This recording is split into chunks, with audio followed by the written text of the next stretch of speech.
Facebook, this is Dr. Brett Spradlin with Divine Design Natural Health, and we are at another installment of a wellness workshop, what we like to call Well Works, because being well works.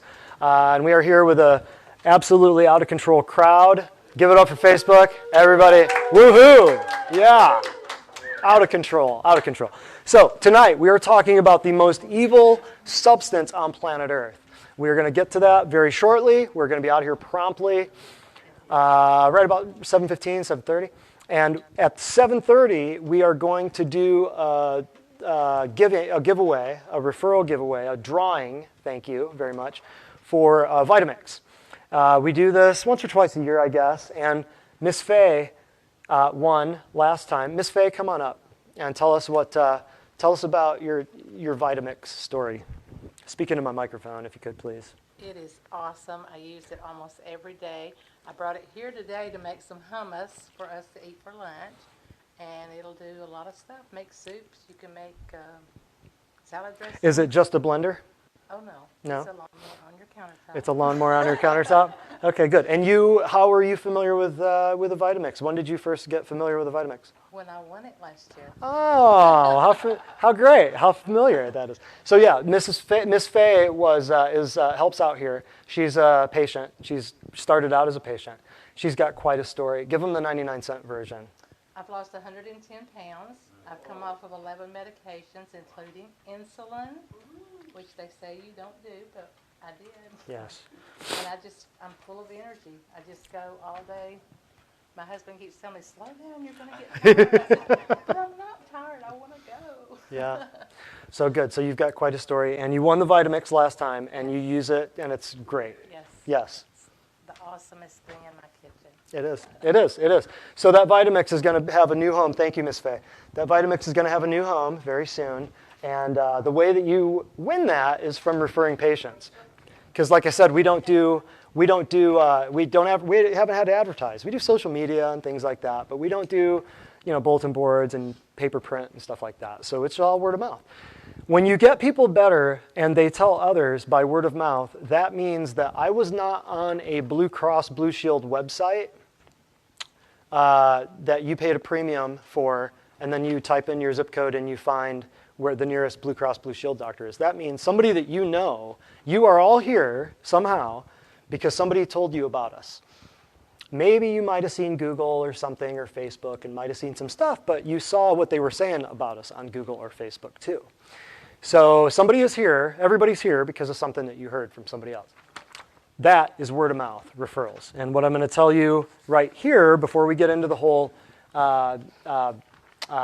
message for tonight, and before we do the Vitamix referral at 7:30, don't let me forget. We'll do the Vitamix referral at 7:30. Say what now? What's that for? That's for your name. That's what I was just talking about a minute ago, your name and your address. Your name and your address and your phone number and all that. Here you go. So, so here's a few of the things that you may hear from people, and I'm just going to read these through. These are a few testimonials just from the last couple of weeks, okay? So we ask them a couple of questions. Just write down how were you before, how are you now? We had, severe neck pain and had gone to 4 different doctors, family, ortho. We can just do that later. It's no big deal. We can just do it later. It's all right. So severe neck pain, that's just very difficult to concentrate. I have to do this later, I'm sorry. So severe neck pain, and we'd gone through 4 different doctors, family, med, ortho, physical therapy. Nothing was helping. They basically said they didn't know what was going on and gave them medicine. Now this is someone who's actually a nurse or maybe a respiratory therapist. I can't remember exactly. How are you now? The question was, no neck pain or back pain at all, ever. Had some seasonal allergies that are completely gone, and I feel my best ever even at 9 months pregnant. So how many of you know that's kind of a big deal? No allergies, no back pain. Here's another one. I could not go one day without taking Acifex for acid reflux. After 3 weeks of Divine Design, I no longer need that medication. So there goes acid reflux, there goes heartburn, there goes gastroesophageal reflux disease, whatever you want to call it. Both arms compromised due to an accident, very painful. That's how they were before. I'm now in, by visit 6, my right hand is pain-free, and my left arm has vastly improved so that I can now comb my hair and raise my arm above my head. I could not do that. That's kind of a big deal. That's a huge deal. Painful left arm, you think it's not a big deal, but if you can't undo your bra and you can't, do your hair. I think we had another one like that a few weeks ago where somebody's arm was messed up. I had to change shoes several times a day to relieve pain, relieve foot pain while walking.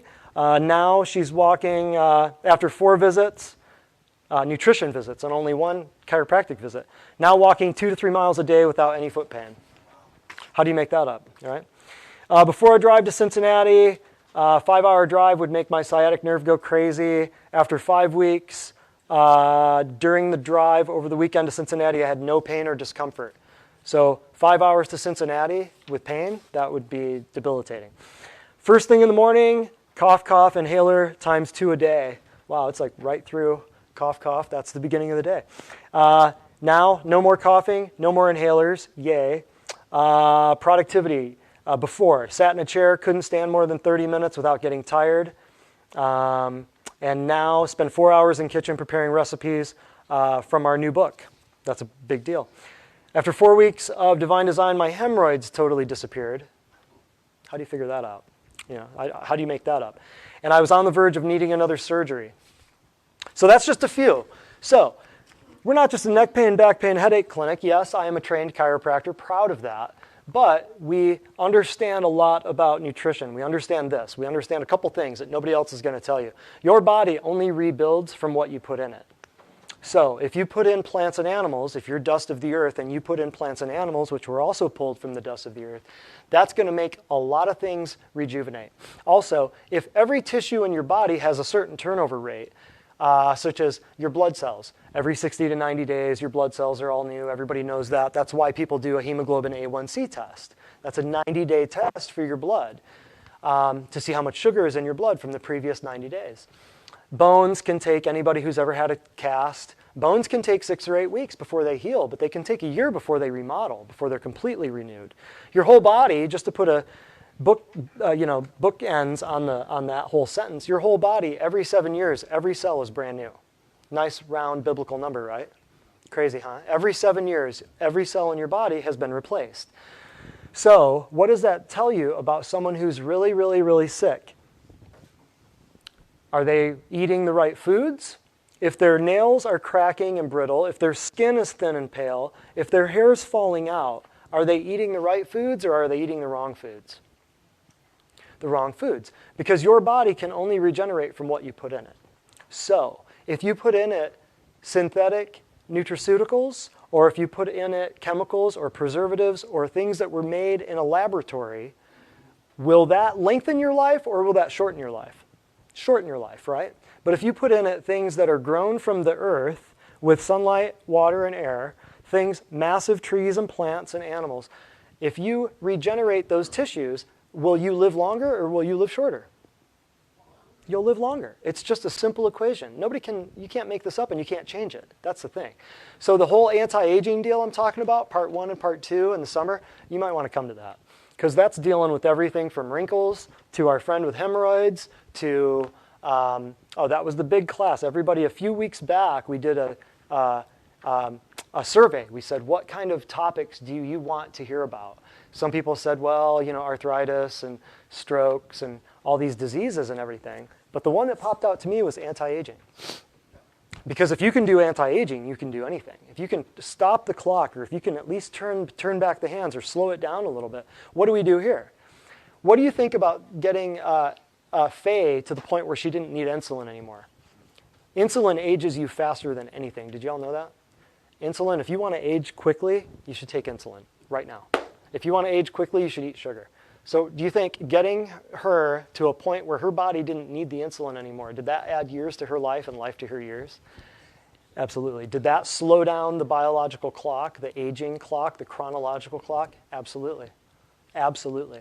Can we guarantee that somebody's going to live forever and not die? No, but neither can the drug-pushing pharmaceutical doctors that are poisoning your blood and killing your kids. They can't say that either. So, with that being our little, we may get to this in a minute. We've got a lot of testimonials, but I don't know if we're going to get to all of them. So, I just wanted to say, before we get into the sugar thing, the most evil substance on earth, yes, we are going to talk about sugar. And this testimonial, this video is going to go far and wide because this has previously been one of our biggest classes. Now tonight, I feel the dregs of summer coming on. Everybody's wanting to be outside. But before we get into this, just think about those people. I want you all to think about a couple of people that you know that need this information. Those testimonials, the fact that we're in Tennessee, the fact that we're in Cleveland, the fact that you're all here right now, it tells me that you have to know somebody. If it's not yourself or your loved one, if it's not somebody that you know at work or someone in your family circle or someone in your relatives, your neighbors, somebody needs this information. Because they're going to doctors who are giving them drugs before they ever ask them what they had for breakfast.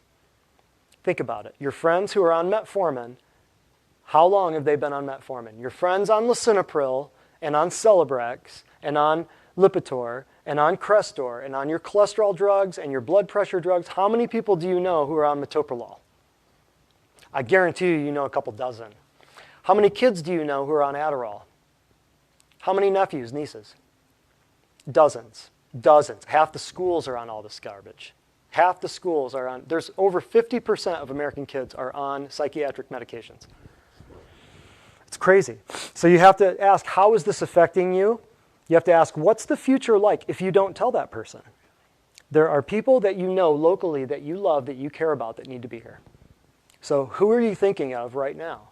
Start telling them, start thinking of how can I learn something to sow this into people's lives, okay?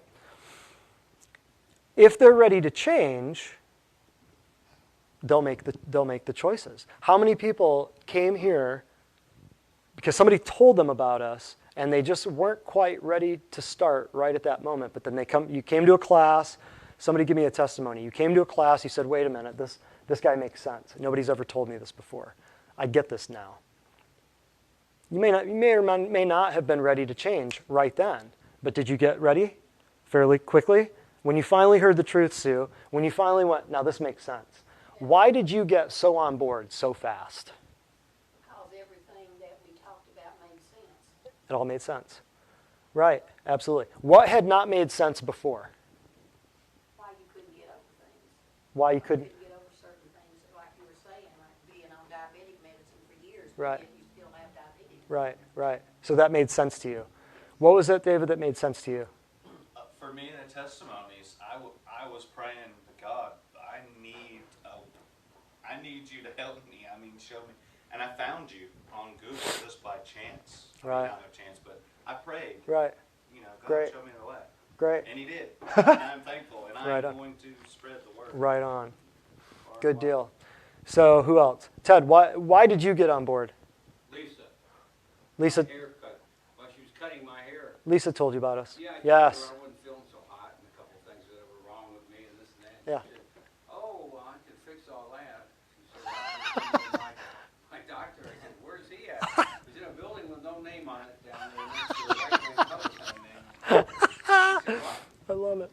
are you talking about? I said, can I find it? Oh, yeah. Oh, yeah. You'll find it.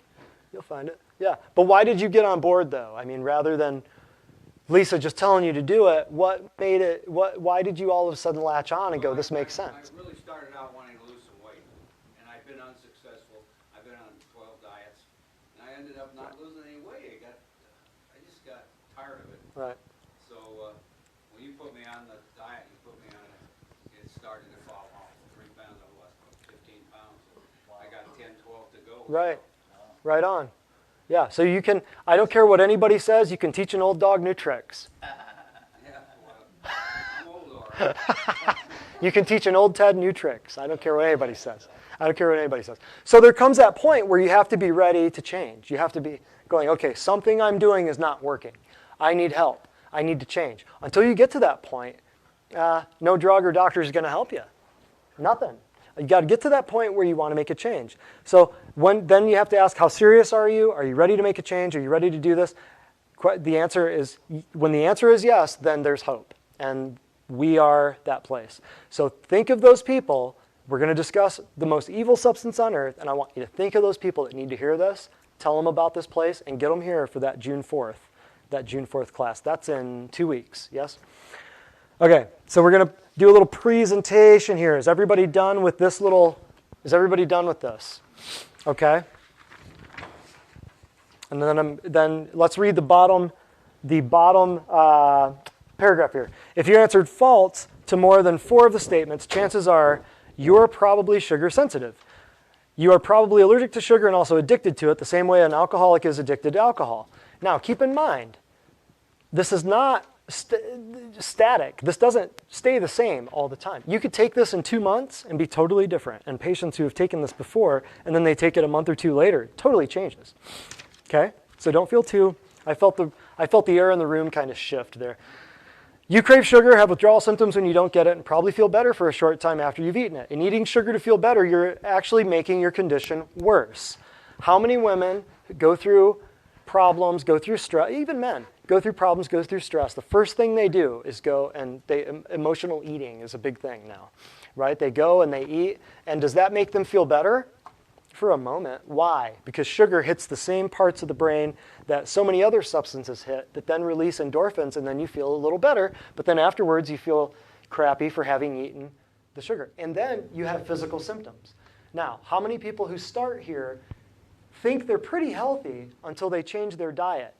Then they go and they eat sugar or they eat something bad on a weekend, the first time that they've had it in weeks or maybe months, and then they feel like they're going to die, right?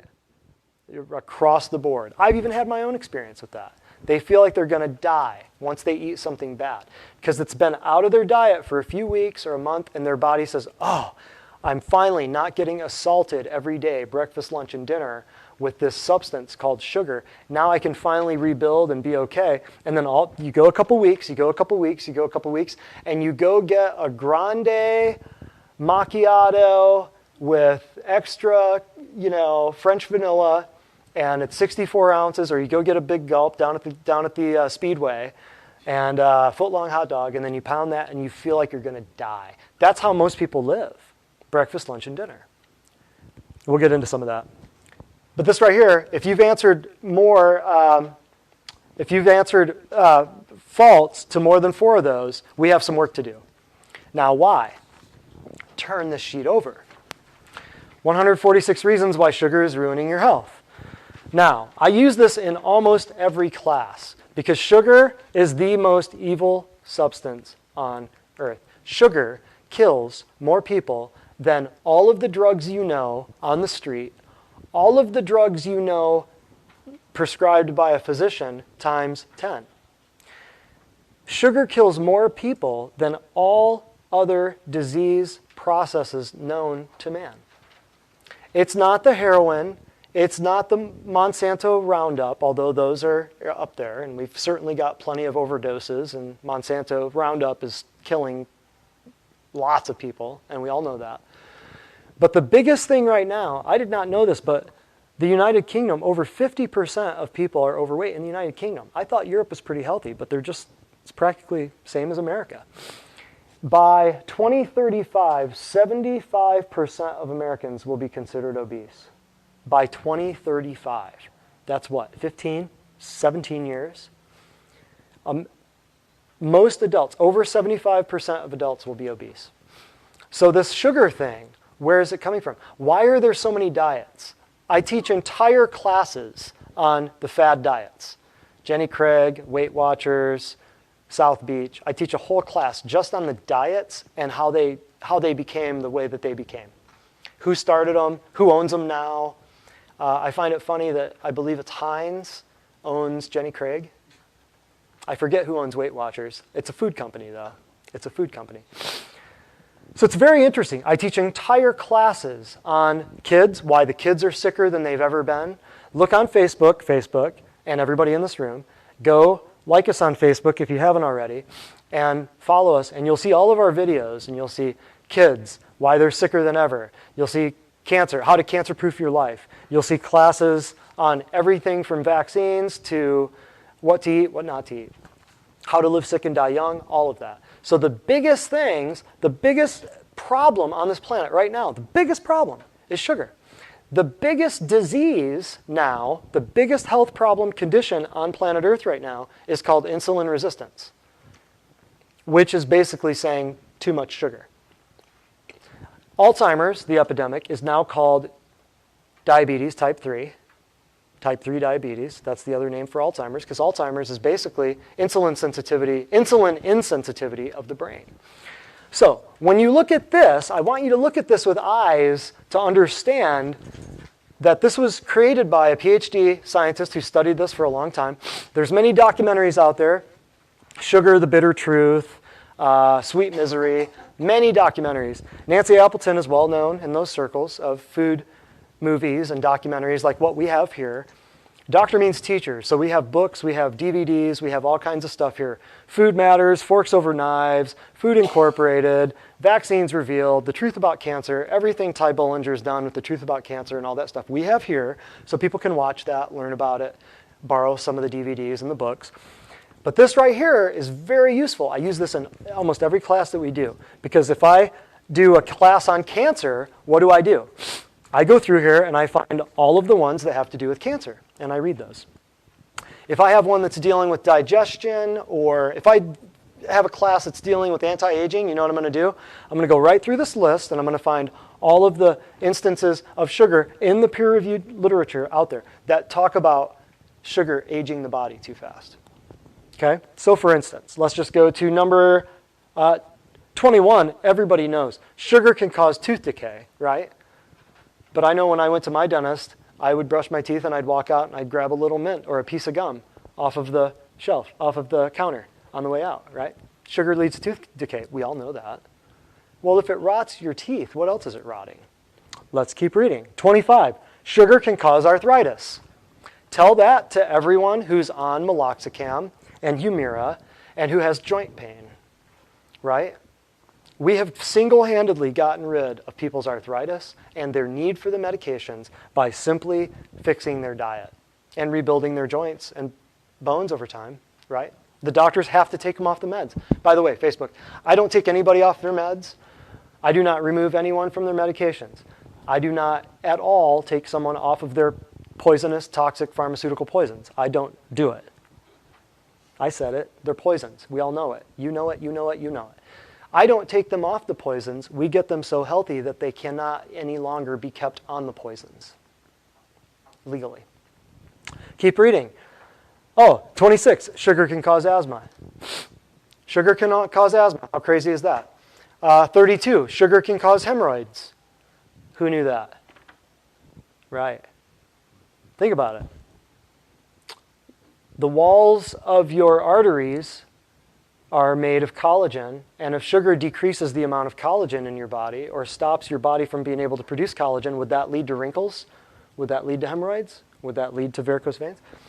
Number 51, sugar can impair the structure of DNA. What's that a fancy way of saying? Sugar can lead to cancer. That's what that means. 67, sugar is enemy number one of the bowel movements. If somebody cannot go to the bathroom, I ask them one question. When was the last time you ate bread? Paper mache paste is made of what? Flour and water.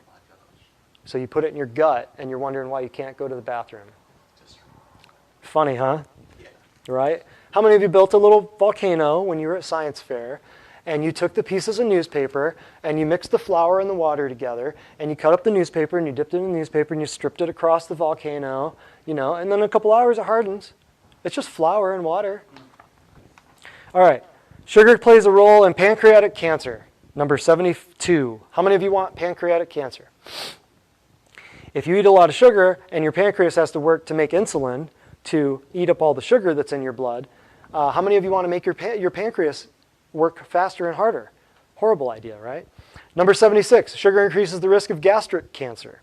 Number 91. High sugar diet can lead to biliary tract cancer. See all the cancers here? Biliary tract, we're talking liver and gallbladder. I mean, just read through some of this stuff. 81, high refined sugar diet reduces learning capacity. Guess what we just figured out? What's wrong with the schools? What are they feeding them?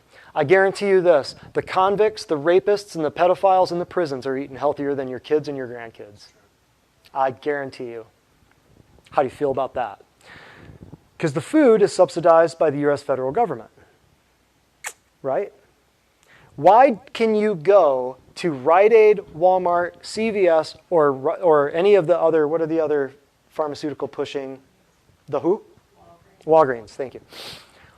Why would you go there and find a coupon for diabetic medication next to the chocolate bars? You can't make this stuff up. The truth is stranger than fiction, is it not? Keep reading. 102, sugar can exacerbate PMS.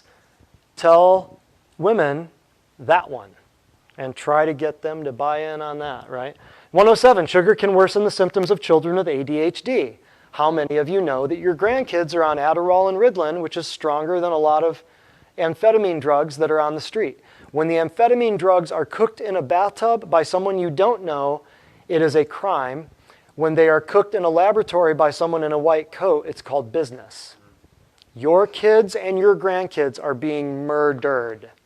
And I will tell you straight, I don't care what they say or do. They're being murdered systematically, little by little, dosage by dosage, and we've got the proof and the documentaries and the other doctors and the books and the experience and the clinical know-how and the understanding and the vision to see it. If they're doing it to your kids, what are they doing to the nursing homes? Crazy, huh? Men, read 120. Sugar can lead to prostate cancer. How many of you ever heard that before? Let's see. Love this. 122. Sugar increases estradiol in young men. What does that mean? You want to know why all the young men are very effeminate? You want to know why nobody knows what bathroom to pee in? You want to know why all the girls are kind of butchy?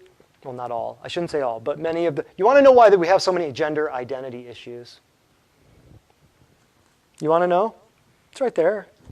It's right what they're feeding. Plus, this is just the sugar. You're not talking about the pesticides and the foods and the genetic modification of all the plants. And then the animals being hopped up on antibiotics and growth hormones. And then they're ingesting all that. Women, young 9, 10, 11, 12-year-old females are menstruating early. Being able to get pregnant and stuff. Yeah, it's crazy. The hormones are going through the roof. Sugar is part of it. But the whole not understanding, are they male or female, the confusion that comes from that, you just saw learning capacity, learning disabilities. You just saw the ADHD, the overstimulation of the central nervous system. So when we increase the estradiol and the men are walking around having to wear bras, it's no surprise. Don't be surprised by this, people. And the reason you don't know it is because you haven't been told and you're watching the TV and you're thinking you're going to see it on the newspaper and you ain't. Because who owns the TV and the newspapers? The same companies pushing the drugs. Get this. Understand this. Let's keep reading here. 135. Sugar causes varicose veins, which is just a different location of a hemorrhoid, right? Different location. I think that's it for now. Sugar can cause endometrial cancer. Look at 133, 143, 44, 45, 46. All four of those, cancer, cancer, cancer, cancer. So if you want cancer, what should you eat? Correct. All right. Couple things. I love to use that little sugar thing because everything is so easy. Put a disease up here. We will just call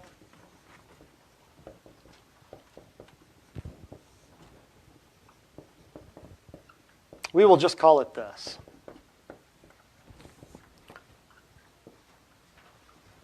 Organ dysfunction and nutritional deficiencies. Oh, geez. Oh no. Can you fix this, please? Just stick that right in there. Thank you. Nutritional deficiencies. Well, I eat pretty good, Dr. Spradlin. I eat healthy. No, you don't. What that means is you're not starving because you live in America and you can pull through Chick-fil-A and eat Christian chickens all day long. What that means is if you're sick, understand this. you're not eating healthy. If you have a bunch of medications that you're on, you're not eating healthy. If your hair is falling out, if your skin is pale, if your nails are cracking, if you have symptoms, if you have aches and pains and problems, you shouldn't have those. Now, you might have been in accidents years ago and stuff like that, but can you improve on those things? Yes. So when most people say they eat healthy, what they're really saying is they don't know any better, and they're not starving. They think of starvation. They think of Ethiopian kids with distended abdomens and standing there in a desert, not being able to eat. That's what they think of as far as eating healthy. Eating healthy means eating the right stuff and not being sick. Okay? So this whole problem right here, obesity, is not a gene thing. It is not a hormone thing. It is a malnutrition thing. Because the reason why people are obese, the reason why people are overweight is because their brain is still sending them to the kitchen to look for something that has some actual nutritional value in it. Dense, nutrient-rich foods rather than refined, processed garbage. And when you are thinking about what kids eat, what most adults eat, the breads, the cakes, the candies, the pastas, the noodles, the canned stuff, the microwavable stuff, the pitas and the Hot Pockets, the stuff I was raised on, the stuff I thought, how did we survive without this stuff? It's all processed. It's all refined. It's all microwavable, and it's all dead food. So then people eat and eat and eat and eat. And then they still don't have the vitamins and the minerals that they're supposed to have from the food, the meal that they just endured. So they then get up and go eat and eat and eat more.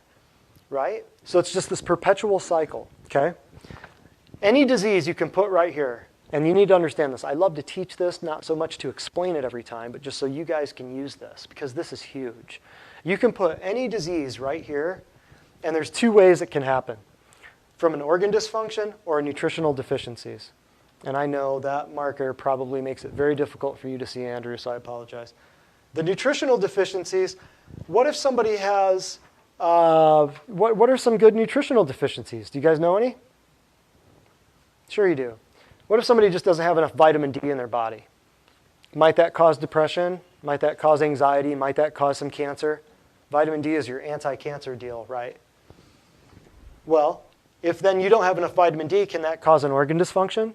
Like, skin dysfunction, skin problems. All of a sudden you got a carcinoma that has to get sliced off or diced off or frozen off or, right? So then, of course, here we would put cancer. But obesity here for all intents and purposes, if somebody's eating too much sugar, do they automatically have a nutritional deficiency? Yeah, they're not getting enough protein and enough fat, right? What would be the organ dysfunction? Could be the pancreas. Could be any number of the things we just read right here. What if the organ dysfunction is the colon and they can't go to the bathroom? What if the organ dysfunction is the heart and they keep eating so much sugar and the heart doesn't have enough fat or protein to live on, right? There's a million different ways to break this down. So you could even put arthritis right here. Arthritis, what's the organ dysfunction? The joints. What's the nutritional deficiency? Not enough collagen. Not enough stuff to rebuild the joints. When the body has nutritional imbalances, little molecules will come out of solution and sit in the joints. You would call that osteophytes, or you would call that arthritis, the pain, that when you move a joint back and forth and you hear that, that could be called, if you look on an x-ray, you'd see these little osteophytes. You'd see these little crags hanging in the joints, little like sandpaper in the joints almost, right? Little things would come out of solution in the joints and start to try to solidify that joint. That's what arthritis is. Well, if it comes out of the joints and becomes a calcium deposit in the joints, we'd call it arthritis. Well, here, let's make this easy. Joints, nutritional deficiency, we don't have enough calcium, we don't have enough vitamin D, we don't have enough magnesium. So up here you would have arthritis. Same disease, different organ dysfunction, same nutritional deficiency. You could put kidney stones. Guess what that is? Nutritional deficiency, organ dysfunction, kidney. Why? It's just calcium that came out of solution in the kidneys rather than in the joints. Cataracts. How many of you know people that have had cataracts? Same thing. Organ dysfunction? Eye. Nutritional deficiency? Same thing. See what I'm saying? It's all these same, see, it's the same disease, just different locations in the body. Joints, kidney stones, eyes, same problem. You would think that it's a totally different disease, but it's a nutritional disease. How can an eye disease have anything to do with nutrition? How can a joint disease have anything to do with nutrition? Same thing. How can a kidney disease have anything to do with nutrition? Why does no one know this? They do. They do. We do. I do. But I'm going to go through some stuff. First of all, you need to understand nutrition's not taught in medical schools. I hammer on this topic all the time because people just don't know. People just have no idea. They think that the doctors know everything about nutrition and know everything about drugs, but they just don't know. They weren't taught nutrition in the medical schools. They were taught biopharmacology. Okay? So a couple of things. And what turned everybody into such zealots for sugar? And you all remember when everybody said, when the whole no-fat, low-fat thing came out, right? That was all going back to a long time ago when Dwight Eisenhower in I believe it was in the 50s sometime, when he had a heart attack. Does anybody remember this? This was a big deal. Yeah. Oh, I bet. I bet you do. Yeah. Miss Beverly is our patriarch here. She's the patriarch of OCI, and I think you're the elected patriarch of Divine Design too, if that's okay. Is that all right? She's the patriarch. She's in charge around here. Yeah. Y'all need to meet her, by the way. And you guys have known each other since whenever, quite a while. She remembers Andrew Jackson. That's the funniest thing I've ever heard Ted say. That's great. That's great. Oh, 55. Here it is. So September 23rd of 1955, Dwight Eisenhower had a heart attack. And that's when heart disease was thrust into the public spotlight. There was a U.S. scientist whose name was Ansel Keys. He said fat was the problem. And there was a British doctor named John Yudkin that blamed sugar. Well, by the 70s, Ansel Keys won out. The scientist in the U.S. won out. And sugar was cleared and fat was vilified. And that by the 70s, that's when we heard the whole, low fat, no fat, the craze. And then it took years until anybody stood up and said, no sugar, no, it's carbs. No, it took years for people to finally wake up. Because when people realize that your body is made of protein and fat, there's 3 things your body can eat. This is super easy. I teach this in all my food classes. Sugar, fat, and protein. Super easy. So easy. Sugar, fat, and protein. There's 3 things, only 3 things that you can eat. 3 things that you can digest, I should say. And we should make this could also say carbs, sugar and carbs. Okay? Carbohydrates, fats, and proteins. Carbohydrates, lipids, and proteins. You'll hear fat referred to as lipid, and you'll hear sugar referred to as carbs. So don't be confused by that. So carbohydrates, fat, and protein. Your body is only made of these 2. So what happens when you eat a bunch of sugar? Your body doesn't rebuild. Your body doesn't replace itself. Here's the deal too. If you can only eat 3 things, and you have one of them tip in the scales, what does that do to the other 2? It automatically decreases how much of the fat and the protein you can eat, doesn't it? If you're eating a lot of sugar, you can only take in so many calories. You can only chew so much food per day, right? So if you're eating high caloric content, if you're eating a lot of sugar, how much fat and protein are you going to really feel like digesting? So Ansel Keys was the U.S. guy who said fat was the problem. And then John Yudkin was the British doctor who said, no, it's sugar. So that low-fat movement started in the 70s. Now, fast forward. That was the 70s. Now, what is that? 45 years later, here we are. What did the low-fat movement get us? The low-fat movement started, and now, 40 years later, everybody's on cholesterol meds. Think about it. Think about it. Think long and hard about that one, Facebook. How many women couldn't make kids? How many miscarriages? How many women went on hormone replacement therapy 40 years after nobody was eating fat? What? Think about that. Nobody's eating fat. We've got everybody's cholesterol's through the roof. I'm not saying cholesterol is the problem. It's not. I'm saying you've been tricked. I've got whole classes on the whole cholesterol thing, okay? But what I am saying is this. If fat was the problem, if dietary fat was the problem, HRT would have never been a problem, right? Now look at things. Women couldn't have kids. IVF, in vitro fertilization centers have gone through the roof, right? Cholesterol drugs have gone through the roof. Hormone replacement therapy's gone through the roof, right? What does that tell you? We're barking up the wrong tree, folks. That's what I'm telling you. So I'll just read you a few more things here. And just FYI, all of your sodas and all of the stuff that's really, really, really heavy duty, thank you. All of your sodas, think about it this way. Just put, a teaspoon is about 4 grams of sugar, okay? There's about 10 teaspoons in a can of Coke. 10 teaspoons of sugar, so that's about 40 grams of sugar. When you look on the nutrition label and it says Coca-Cola 40 grams in a can, that's about 10 teaspoons. That's crazy. That's a crazy amount of teaspoons. So just keep that in mind because we'll be talking about teaspoons and tablespoons here in a minute. It's about 4 grams of sugar, okay? 3 things, too, that you need to know about sugar. Hold on. I should get a black pen. You don't want that one, that's No, I do not. What I don't want anybody to be confused on, too, is there's different types of sugar. There's glucose, fructose, and sucrose. That's all we'll talk about for today. There's a bunch of different types of sugar. But glucose is what your body uses for energy, okay? Fructose, that's a big deal. This is a big deal. When you look at fasting blood sugar or blood glucose, when people prick their finger and they look at how much sugar is in their blood, how do I know that nutrition matters?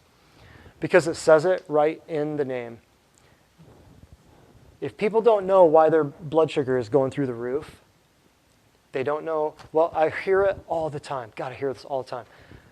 I went to the doctor the other day and he don't know why my blood sugar's through the roof. Why is your blood sugar through the roof?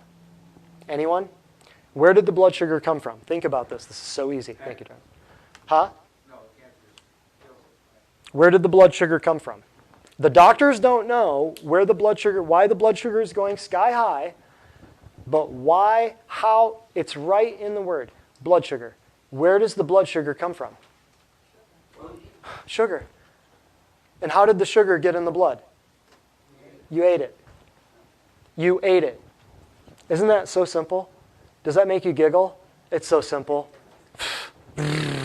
How long did that fly right over our heads? It's right in the Word.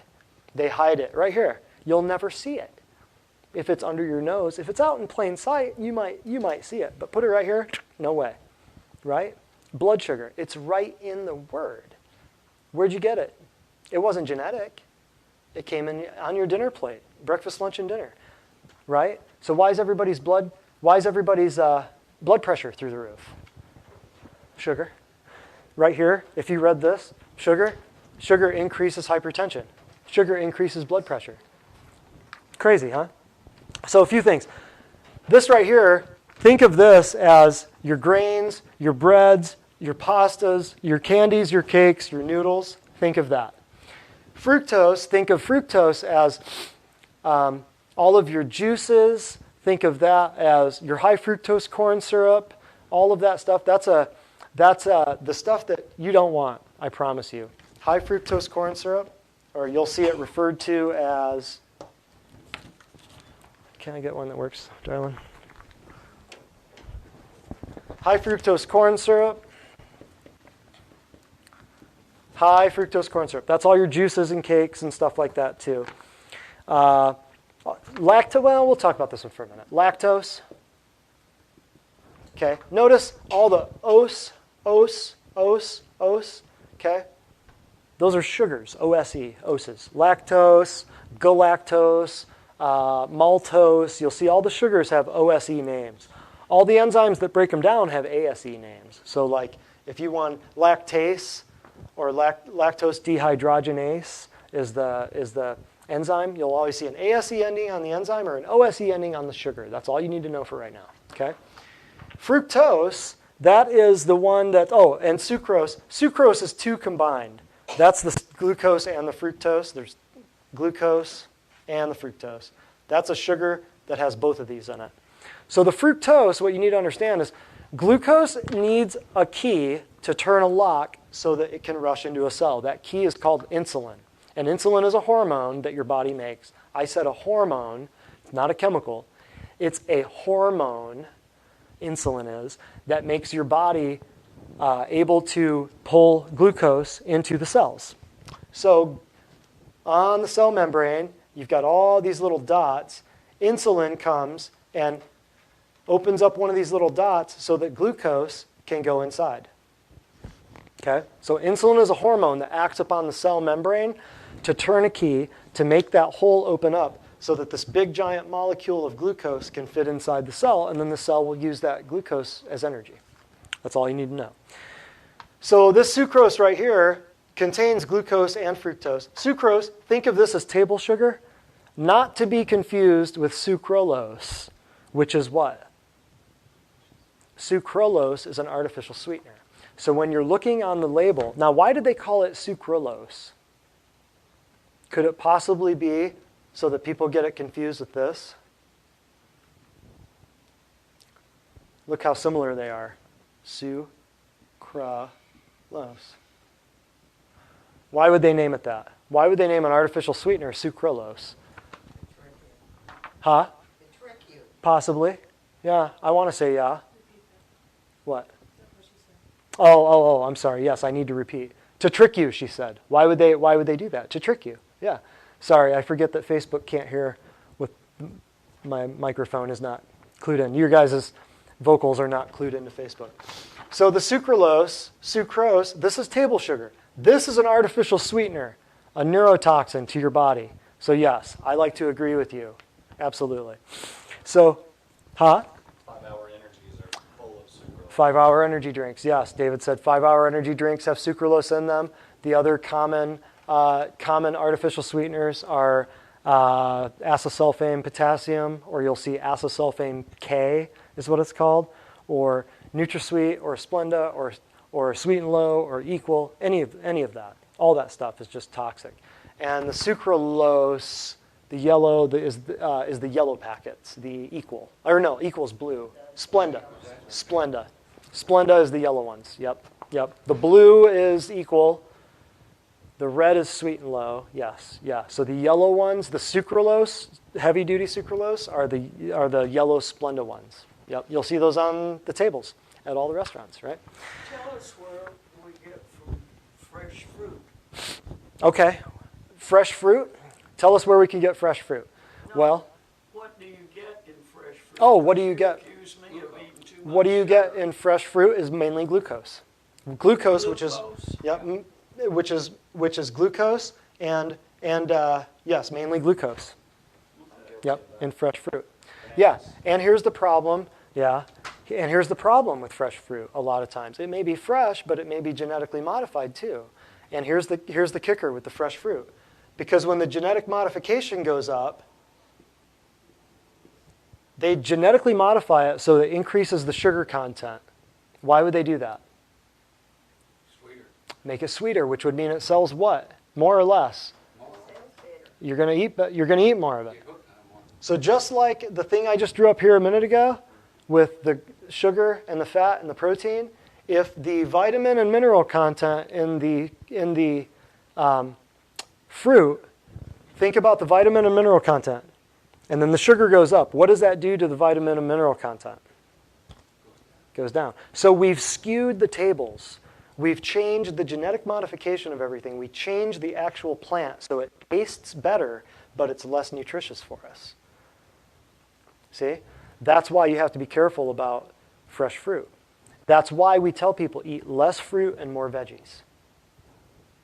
The less sugar people eat, the better. Your body can survive with zero sugar. Zero sugar. You had a question, kiddo? I was just asking, like bananas at the store. Yes. I know they have organic bananas. I was at Publix the other day, and they had those, and then they had regular bananas. And you were are you talking about the regular bananas or the ones that are genetically, Most times. and are the organic ones okay? Organic just means less pesticides in most cases. So the question was, what do you do about, what about organic fruit and organic, particularly bananas? What was your question actually? Is it better to get organic? Yes, Yeah. I mean, if you're wanting a banana Yeah. and you're trying to choose, wouldn't the organic bananas be better? Yeah. Yeah. I mean, you have to trust somebody somewhere, somehow.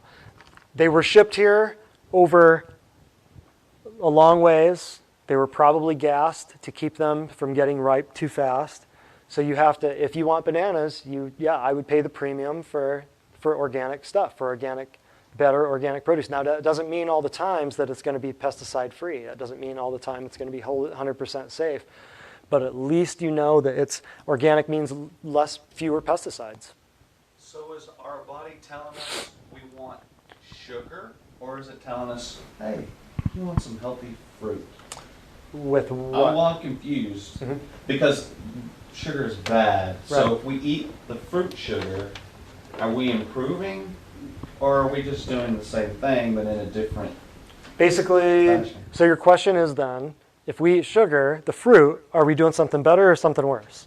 Or the same as sugar? That's a good question. I would say it would depend on your state of health. Like for me, bananas, in my thing, bananas not good because it's a huge amount of your daily Huge amount of sugar. of sugar. Huge amount. And so I don't eat the fruit. Well, I eat some fruit, but not as much as I was, like she was saying, do better. But I feel like maybe I was kind of substituting the bad sugar that's hidden. So your question is, should you still continue to eat fruit? Yeah, or just moderate it, or is it just altogether not good? He's asking about Eat berries. Yeah, I feel like that I'm craving sugar, but just, I know that the candy bar is bad, but I'm okay if I eat the fruit. But then I find out the banana has a ton of sugar in it. Yeah, it sometimes has more sugar than the Snickers bar. Right. Right. Strawberries and blueberries are good for you. So the question is, should you eat sugar? Should you eat fruit? Yeah, because Is you made it- a profound statement. You can survive. Your body can survive Zero. with zero sugar. Zero sugar, your body can survive just fine. So the answer to that would be dependent on each person's state of health. If somebody is a diabetic on insulin and they have eating disorders and a bunch of other stuff and they've got depression and all this stuff, I'd say stay away from the sugar, stay away from the fruit. Just eat protein and fat. But if somebody is a, 25-year-old pregnant female and she's wanting a banana, I'd say go ahead and eat the banana. It depends on each person. Just like the nutrition that we do for each person is individualized. There's no such thing as a protocol, not in the real world. Maybe in functional medicine land and maybe in pharmaceutical land, there's protocols that, put fibromyalgia patients on this. Same thing with food. Everybody, some people can have a hard time with eggs. The person right next to them grew up in the same house, may not. It depends on the chemicals in the eggs. It depends on what kind of eggs. It depends on how they're prepared. Were they cooked in coconut oil or were they cooked in olive oil? There's so many variables. So I can't just across the board say, stop the fruit. What I can say is when somebody comes in with a food log and they're eating say they're eating breakfast, cereal, yogurt, juice, and just by looking at that, I can tell that they're getting 40 or 50 teaspoons of sugar. Remember, each teaspoon is 4 grams. Is 4 grams. A teaspoon is 4 grams of sugar. So if I know that they're getting 150 grams of sugar in that breakfast, guess what? They're never going to lose weight. They're going to stay depressed. They're going to stay on the drugs. And so we have to cut them down. And we have to say, let's cut down on the strawberries. Let's cut down on this or that. I'm going to cut them down on the juice and the cereal before I'll ever cut them down on the strawberries and the berries. Because of the oats. Because of the oats, because of the wheat, because of the carbs, I'm going to cut them down on the milk and on the orange juice before I'll cut them down on the plants. Follow me? So it's all dependent on every person. So across the board, I would say it would be better, and this is what we recommend, do 3 times more vegetables than you do fruit. That's what I recommend. Now you should do at least 2 times. But we tell people 3 times, and you might get 2 times. If you told them twice, you might get 1 to 1. So we tell them we up it. We go, get 3 times as many vegetables as you do fruits. Does that make sense? So then that way it's we're going to have to move on. I can't turn this into question and answer session. We can do question and answer session afterwards. But can you hold that question for a little bit, Charles? Okay. So I just want to run through a few things here. Does that answer all of those questions so we can put those to rest? And we can answer them here in a minute. I want to get through a little bit of this. Glucose is used for energy, okay, or it's stored in the liver.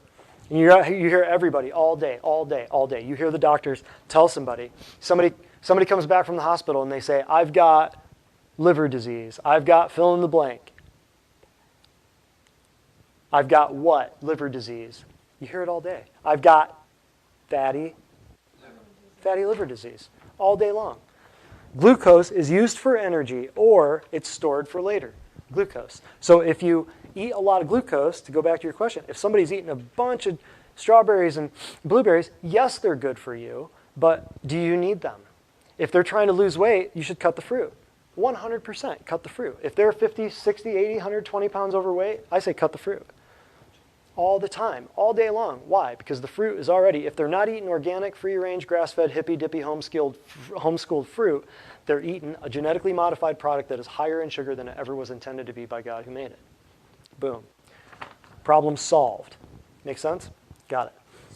Fructose, rare in nature, is rapidly turned to fat. So this right here, all the stuff that people are drinking in soft drinks and all of the juices, even if it says juice from concentrate, if you look at it, it's fructose. The apple juices and the cranberry juices and stuff like that. Some stays in the liver, the fructose, and that increases the risk of diabetes and insulin resistance. But then fat in the liver is sent out as triglycerides, and that means you've got increased weight, and that means you've got heart disease. So the more of this you eat, the crappier your health is going to be. Totally. So that's why we say, if you're going to eat fruit, make sure you offset it with 3 times the amount of vegetables. End of story. Because all of that fruit that you eat increases the amount of insulin, which increases your aging. Right? Very simple. The less sugar you eat, the better. No excuses. Bread, pasta, that increases glucose in the blood, and that increases the insulin that has to be released. We already talked about that. So here's the deal. The insulin tells your fat cells to hold on to their fat. So think about this. Sugar goes up. You have to take an insulin shot to eat up all the sugar. The insulin tells the fat cells to hold on to their fat. So is somebody who's taking insulin ever going to drop their weight? They're stuck. But they start eating healthy. They start going to the gym. Now they're just putting more weight or putting more stress on their heart. Now they're just, trying to eat better, but they're still eating high sugar because they don't know that a banana has 60 grams of carbs, but they're eating plants. So they think they've got it made, but they're still eating a high amount of sugar. So they're still taking equal or more amount of insulin, but the insulin is telling the fat cells, hold on to everything.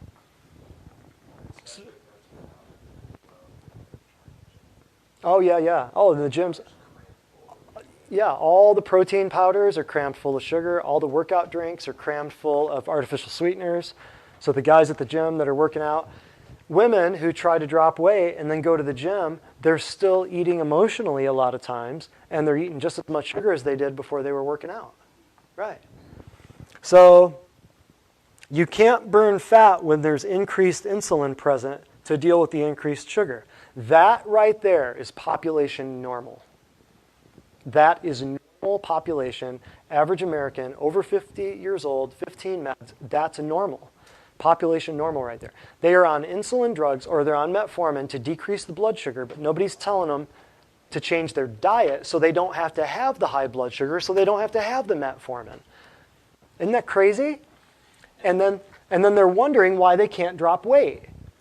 Because they've got the high blood sugar telling the whole body, don't get rid of the fat. God, it's here. I'll read you something here in a minute that'll blow your mind.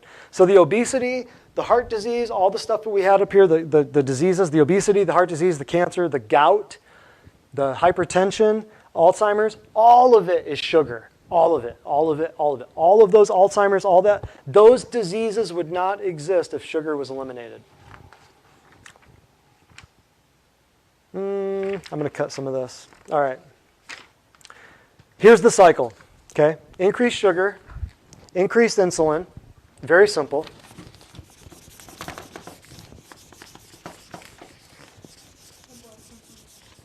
Oh, thank you. Here's the cycle. Increased sugar, increased insulin, then brain crash, and then stress hormones,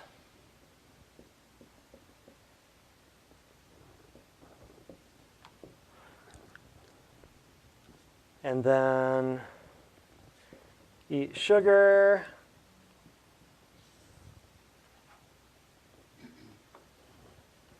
That's the cycle right there. That's what everybody falls into. This is what the media feeds off of. This is what all of this is. All of your PMS, all of your Alzheimer's, all of your emotional eating, all of your disorders, all of your manic depression. I teach entire classes just on how the emotional problems that you're seeing in the United States right now with kids and adults are all tied to your gut.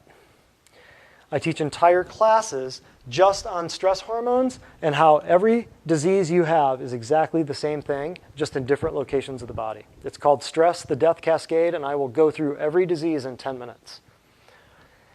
That's probably our most popular class. We go through every disease. I have on one board, just like this, I have pretty much every disease that you can name on one board. And then we go right through it, and I show you how it happens, and I show you how you fix it. So you have increased sugar in your body, so that means you have to secrete more insulin to eat up the sugar. Then you go on that brain crash. What happens every day, 11:30, when everybody, 10, 11 o'clock, you get that mid-morning crash where you just can't stay awake. Increases sugar from the breakfast and the stuff that we just talked about, the juice and the cookies and the cakes and the pastas, or not the pastas, the cereals and the breads and the bagels and the English muffins and the garbage in the morning. So that increases the sugar, that increases the insulin to eat up all the sugar, and then you go on that brain crash because your brain is wanting more energy. Then you release stress hormones, then that's when you get angry, or as people call it now, hangry. They get hungry and angry, right? So then your stress hormones come out, the adrenaline starts pumping, the cortisol starts pumping, which leads to emotional eating for you to eat more. So here is breakfast at home. Here is when you're ready to blow somebody's head off in the Chick-fil-A drive-thru at 11:30. And then it starts all over again. That whole entire cycle, breakfast, lunch, see where I'm going with this? Dinner, all day, every day, for decades, and you're wondering why you're sick. That's what modern healthcare does not want you to understand. Even the healthy, even the pseudo-healthy stuff that you thought was healthy, like a banana with 60 grams of sugar in it. The Jenny Craig, the Weight Watchers, the muffins, the gluten-free muffins, the gluten-free craze that everybody's on right now, right? Panic attacks, mood swings, learning disorders, behavioral and mental illness, neurological disorders. Who does that describe right now? I'll read it again. Panic attacks, mood swings, learning disorders, behavioral illness, mental illness, neurological disorders, all describe modern what? Society. Pretty much. But children, specifically. That right there is a school counselor. That's what she deals with every day. Teachers, every day. Panic attacks, every day. Behavioral, emotional problems, right? I'm just going to tear through some notes. This is interesting. I found that Pepsi says that moderate Mountain Dew is part of a healthy, balanced diet. I could not believe that. Couldn't believe that. So what you need to understand, too, is the bliss point. Does anyone know what the bliss point is? 40, 50, 60 years ago, I forget, there was a scientist who came up with and figured out the bliss point. It's in Dr. Pepper. The bliss point is the perfect level, the perfect amount of sugar. See, food scientists have figured this out and figured out the perfect level of sugar so that somebody drinks or eats this, they have the perfect taste so that your brain lights up like a Christmas tree. But if you surpass that level of sugar, people won't like it. It's called the bliss point. They figured it out with Dr. Pepper. The guy made $1 million, and the bliss point level is the level of sugar that people love. But if you exceed that level, people stop liking it and stop drinking it.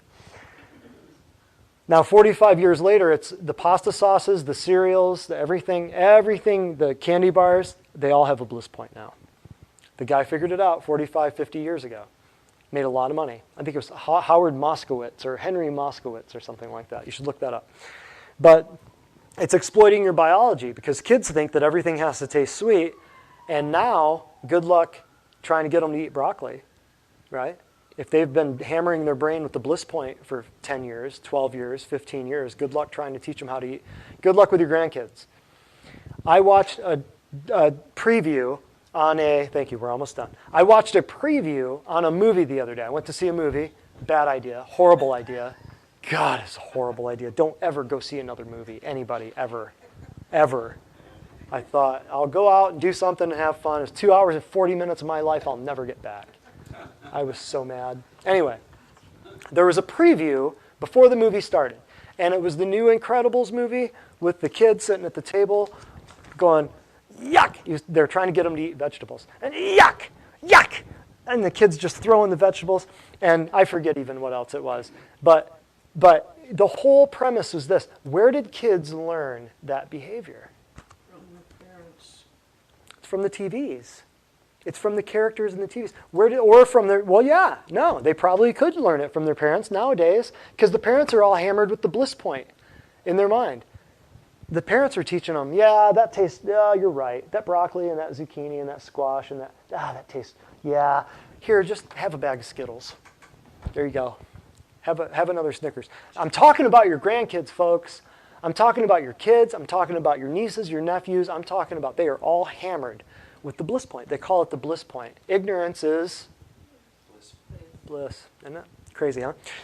Decreased motivation, decreased acne, blah, blah, blah, high sugar diet, baggy eyes, pale skin tone. I won't get into, I just want to, the most significant finding about all of the stuff that you need to keep in mind, the most significant finding in all of nutritional research is that it's not about calories. Understand this. Jenny Craig, Atkins, Weight Watchers, it's not about calories. If you have 2,300 calories or 3,000 calories of good, solid, nutrient-dense, high vitamin, high mineral content, good quality food, and you have 3,000 calories of refined processed carbohydrates, which one's better for you? The first one, right? Right? So think about that. It's not about calories. They got you thinking about calories decades ago, and people are still counting calories, and they're still sicker than dogs. Question? Okay. Asking about raw honey, and there's a certain somebody who could sit down and eat a whole jar. So if you could go over how many grams of possible sugar that is. Raw honey? Raw. Honey. Like a whole jar of raw honey. I don't even know. I couldn't even tell you. That's a good question. But basically going over that. Like same thing with fruit. Raw honey? Well, let's just think that there's a can of Coke. I mean, a jar of honey would be more sugar and would be bigger than a can of Coke. So there's a serving. I would assume that one serving in a can of Coke, right? I suppose there could be two. But in one can of Coke, there's 40 teaspoons, 40 grams of sugar, so that's 10 teaspoons. So which one is honey up there on the board? Honey is high. Honey is a lot of sugar. Honey, Is it it's glucose. fructose? It would be glucose. So bad. Huh? That would be high, yeah, that would be high. So when people ask me, well, what can I do? What can I replace? My question is, why do you have to replace it? And that's Yeah. what blew my mind. You can live without sugar. Yeah. I mean, that to me is just... Mind-blowing, isn't Yeah, it? it blew It's my crazy. mind. I'm like, Nobody knows. I don't need the honey. You don't need the honey. What can I replace it with stevia? You don't need the stevia.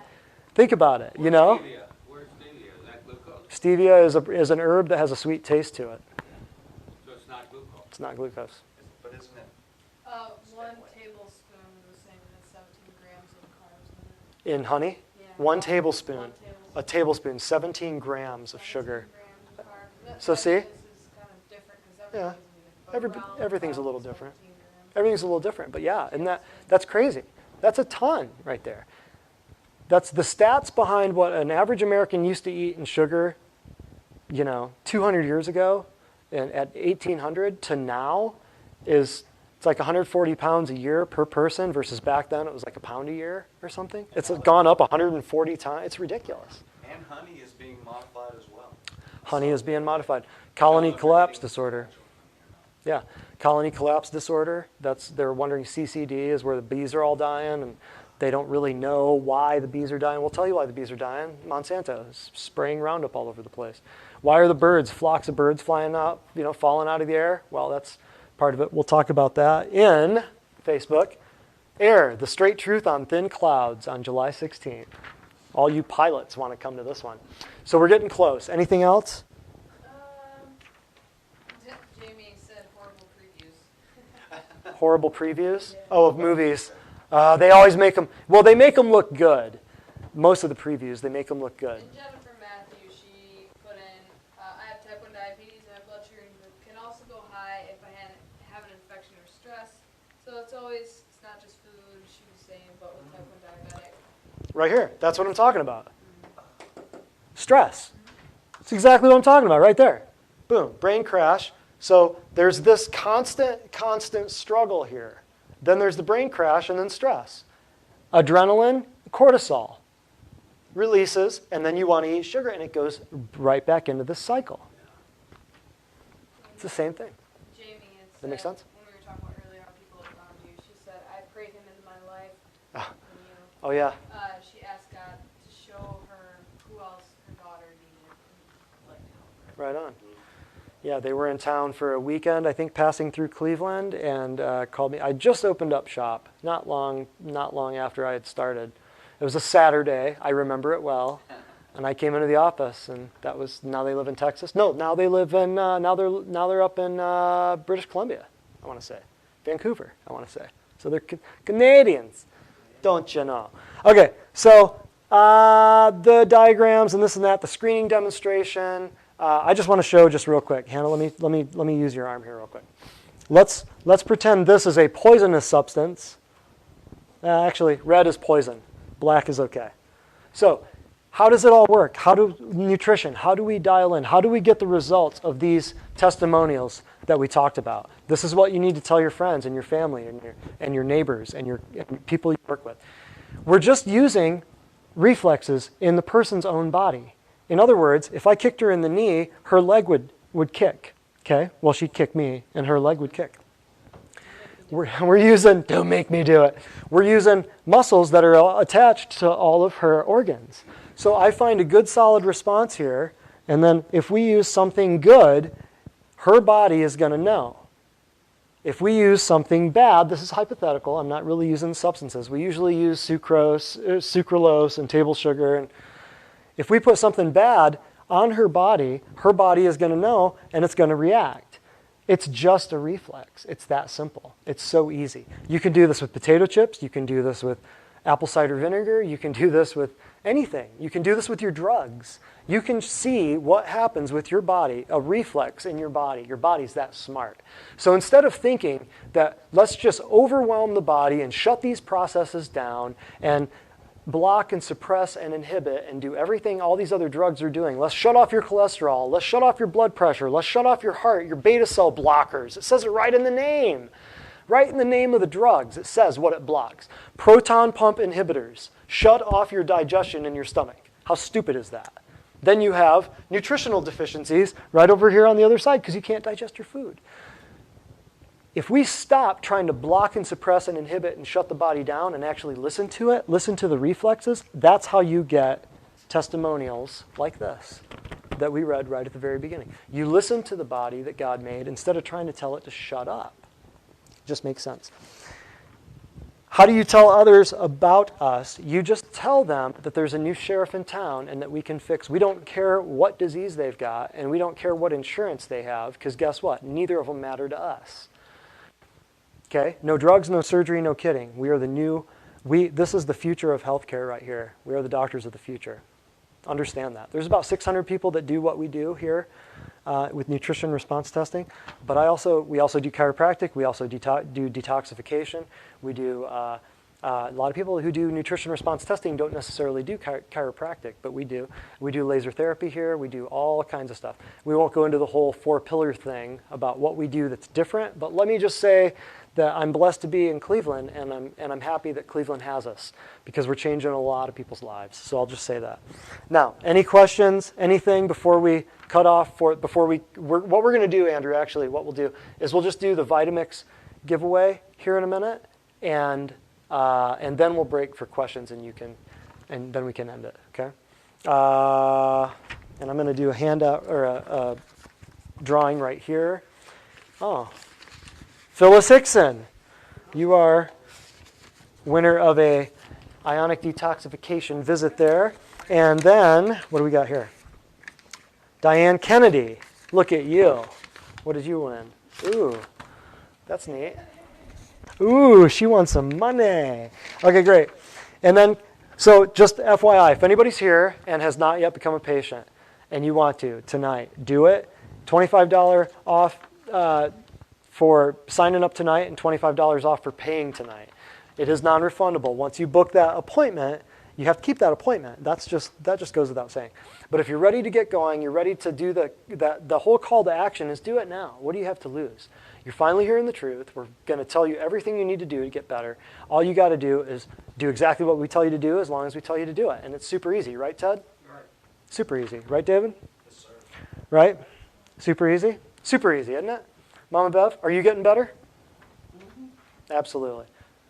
You healed my lung and my chest. Oh, I didn't. God healed it. I didn't heal it. I helped out. But You sure did. I had it for 2 years.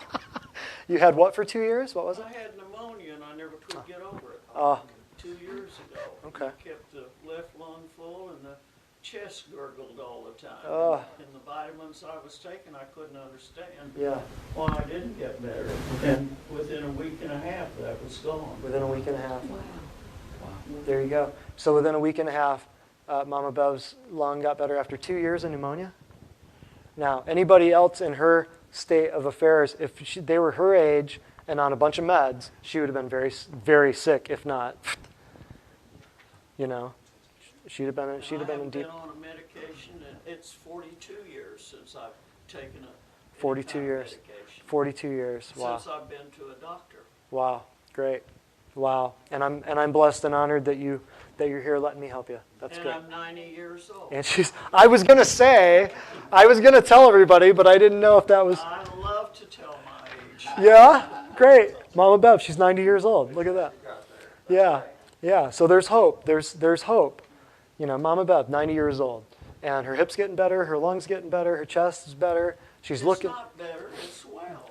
Oh yeah, getting well. Oh yeah, she corrects me. That's right. That's right. Very few people get to correct me, but I love you. So that's great. So call to action. Do it. Do it tonight. Tell everybody you know. Get them here on June 4th. The people that you thought of, who you're thinking, wow, their kids do eat like crap. Wow, they're sick. They're just going to more meds, going to more surgeries, going to more imaging. What are they going to do with the imaging? They're just going to take more fancy pictures and rob you of your Medicare and of your insurance. That's really, hello, I'll tell you. Call me, tell me what's wrong. I'll tell you what they're going to see on the CAT scan and on the MRI. You want me to save you a couple grand? Just call me. I'll tell you what they're going to see. So, okay, any other, so that's all the giveaways and stuff, yes? All right. Is my name in? Did you put my name in? Oh, Whatever it was you were wanting Yeah, I to did. sign me up for. yes. Sign you up for All righty. something, you're all right. We're going to sign her up for all the mail. She loves to get mail. Oh, We're going yeah. to sign her Yeah, up for yeah. all the mail. She loves to go to her mailbox. All right. But thank you. Facebook, we'll see you June 4th in 2 more weeks. It's a class on food, GMOs and HMOs. What they have in common may surprise you. We'll chat with you soon. And take care. Thank you. Yes. Everybody ready?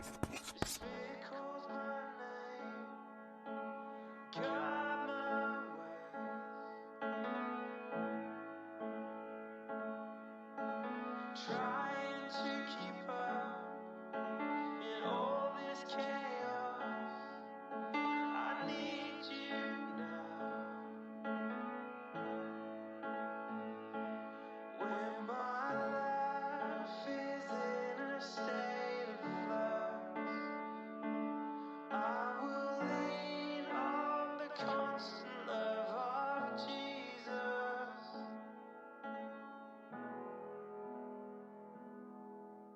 Well,